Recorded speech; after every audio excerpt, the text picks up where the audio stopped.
Shuayb alayhissalom.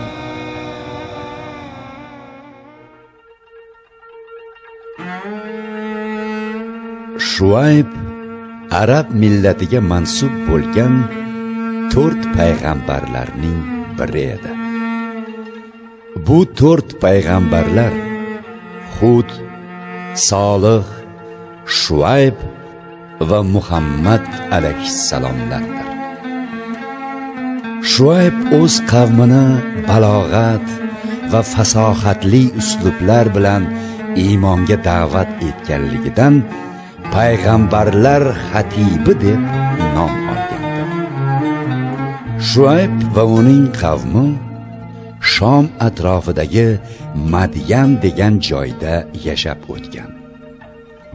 Ularning shahri karvonlar to'xtab o'tadigan joy bo'lganidan bu qavm asosan savdo-sotiq bilan shug'ullanishga odatlanishgandi. Ular yolg'iz Allohga ibodat qilish o'rniga turli ilohlarga sig'inishar, moddiy boylik orttirishga hirs qo'ygan, bu yo'lda har qanday razolat, nohaqliklardan qaytmaydigan kishilar edilar. Xususan ular tijorat sohasida bir-biriga ko'p xiyonat qilishardi. Savdo qilganlarida tarozidan ham, o'lchovdan ham urib qolishga odatlanishgandi. Alloh taolo bunday gumrohlikka mubtalo bo'lgan qavmni hidoyat yo'liga da'vat qilish uchun o'zlari ichida yashaydigan Shuaybni payg'ambarlikka ixtiyor etdi. Shuayb o'z qavmini savdodagi xiyonat ishlaridan qaytarib, ularni yolg'iz Allohgagina ibodat qilishga da'vat eta boshladi. Zalolatdagi qavm Shuayb pandu nasihatlarni tinglagan zahoti uni masxaralashga tutindi.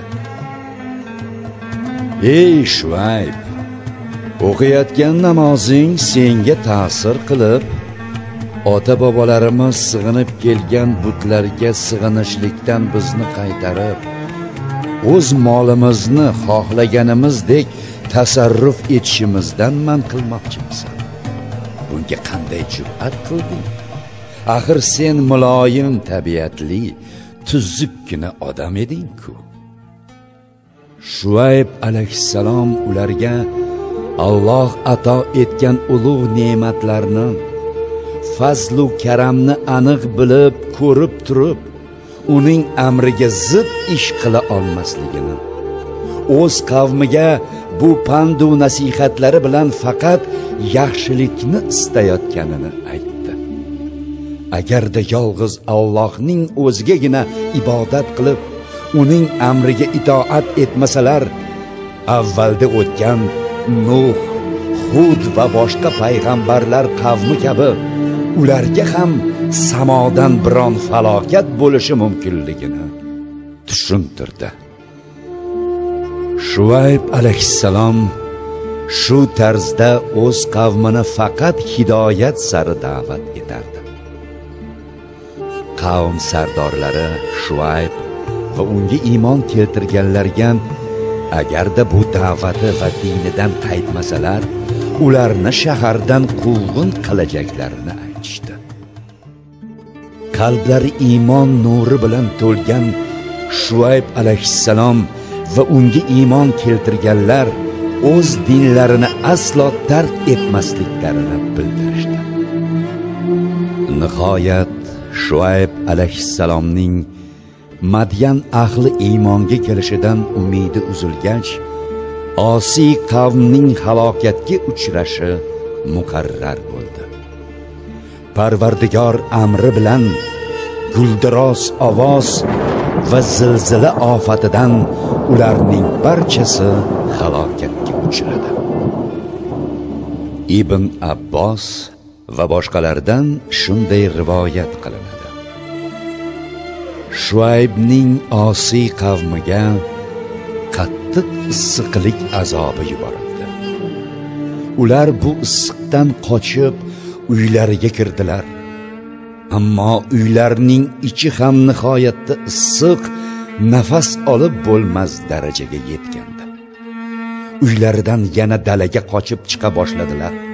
Shu vaqt samoda bir bulut paydo bo'lib, yerda ko'lanka hosil qildi. Shuayb qavmi ushbu bulut soyasiga borib, ozroq orom oldilar. Qolgan qavmlarni ham chaqirib bir joyga to'plandilar. Barchasi bir joyga to'planib bo'lgach, yerga soya solib turgan bulutdan o't chiqib, yerda zilzila yuz berdi. Osiy qavmning barchasi halokatga uchradi. Allohning amriga bo'ysunmas qavm taqdiri ana shunday fojia bilan tugadi. Allohning marhamati bilan Shuayb va unga iymon keltirganlargina bu azobdan omon qoldilar. Bu voqeadan so'ng Alloh taolo Shuayb alayhissalomni o'z shahri Madyan yaqinidagi Ayka degan joyda yashovchi odamlarni hidoyatga chaqirishga buyurdi. Bu qavm ham Shuaybning halokatga yuz tutgan qavmi kabi zalolatda bo'lib, tarozi va o'lchovlarda odamlarga xiyonat qilishga odatlangan edilar. Shuayb alayhissalom ularni ham turli dalil va hujjat asosida Allohning birligini e'tirof etib, hidoyat yo'liga o'tishga chaqirdi. Ammo bu Ayka ashabalari ham Shuayb da'vatiga quloq solmay, o'z zalolat yo'llaridan qaytmagach, ularga ham samoviy iqob kelib, barchalari halok bo'ldilar.